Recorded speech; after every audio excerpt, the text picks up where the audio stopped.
our sermon today. And our sermon every Sabbath concerns the well-being and the future of mankind. What our role is in having a hand in that, and what God's role is in strengthening us to be able to get this done. We are the singing Levites. We are the descendants of Moses and Zipporah. Our job is to shine that light wherever we go. And the important thing is that we not forget where we're at. And in order to not forget where we're at, we have to understand where we come from and who this mighty God, the Lord God of Israel, who this is that we're serving and how this all came about, why we're in this struggle to begin with. The first should be last and the last should be first.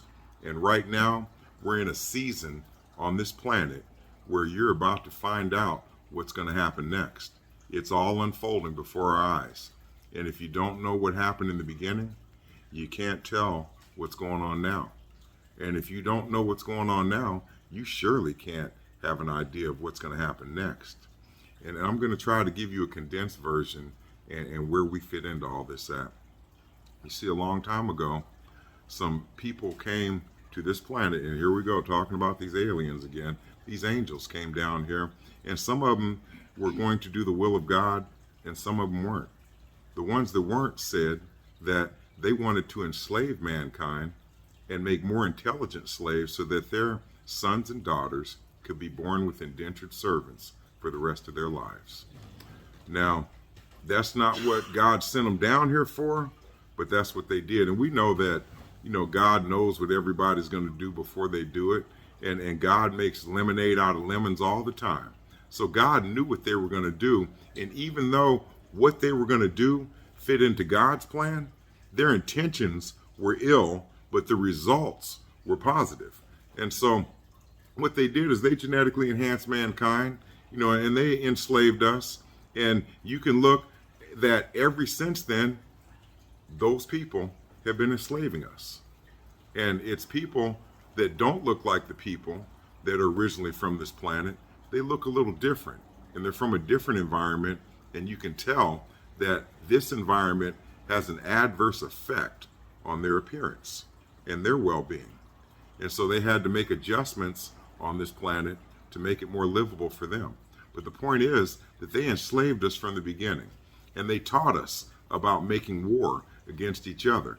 And that was designed to keep us divided all the time, to keep us separated, to keep us opposing each other, to keep us going against each other.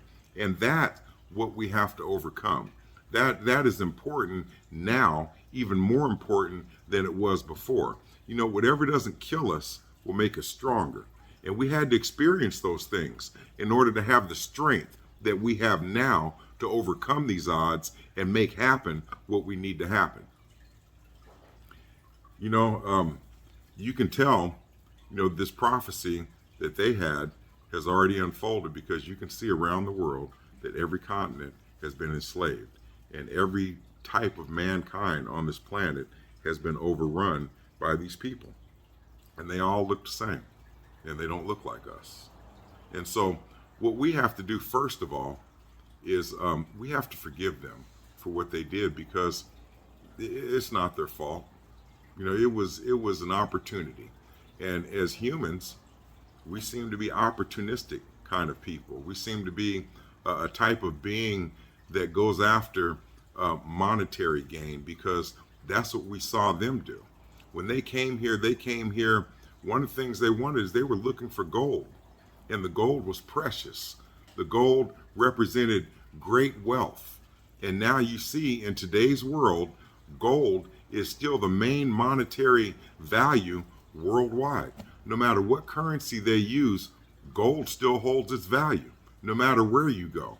And that was taught to us by them because they held the gold in such importance.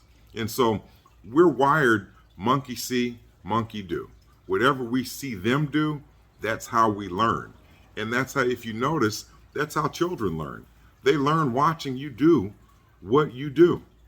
And parents all the time say, Well, I'm going to teach my children this, and I'm going to teach my children that, and they're going to do what I say. No, they're going to do what you do. They're going to listen to what you say, and maybe out of fear and obedience, they may do what you say for a little while, but if what you're saying and what you're doing are two different things, when they come to that fork in the road, they are going to go with what they see you do and what they see other people around them do. That's why we have to be careful about the influence that this world has on our children.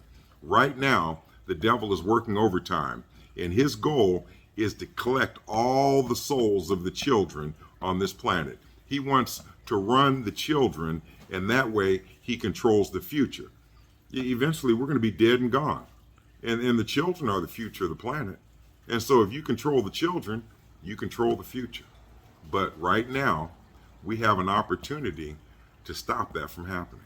We have an opportunity to change the direction that things are moving in, and to create a better resource for our children to feed upon, so that they can have the same success that we've experienced with God. Now, all through history, people have been fighting the fight.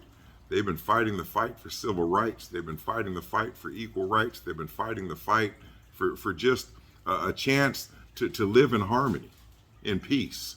And that's what we were designed to do. We're really designed to live in harmony and peace with each other. And that's why there's such a mix-up of different cultures and different people and different backgrounds and different geographical locations. And all these people are supposed to mix together, like I said, and live in harmony. And so one of the things that we see